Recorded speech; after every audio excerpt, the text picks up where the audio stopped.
Natatapos na ang 2024 at kahit pa hindi ako masyadong nakapag-street photography ng halos isang taon, na-realize ko na I've been in this creative relationship for many years.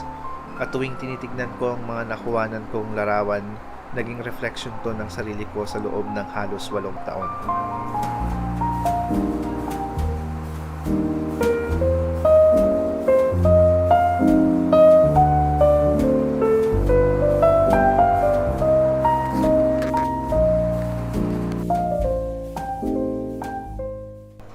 Nag-celebrate ako with a dose of tropical hot meal at year-end photo walk. I always wanted to tell stories, from makeshift comic books to writing fictions and attempting to even become a filmmaker. Lahat nag-failed in terms sa kagustuhan ko, pero isa lang ang nag-stick, street photography.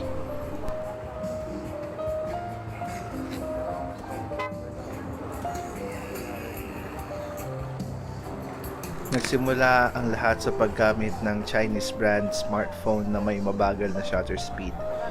Pero tinuruan ako nito kung paano kumuha at kung anong larawan ng kukunan. And most importantly, tinuruan ako kung paano magkwento. The stories I wanted to see, stories that reflects my vision. Pangit man o tama lang mga kuha ko, I knew right then and there na ito ang magiging canvas ko sa pagkikwento.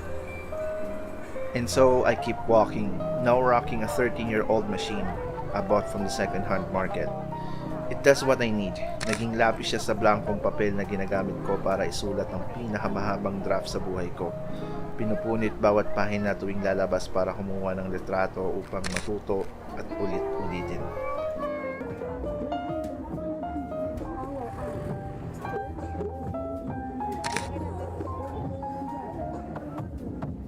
Ito ang isang bagay na lagi kong babalik-balikan kahit gaano pa magiging kabisi ang buhay.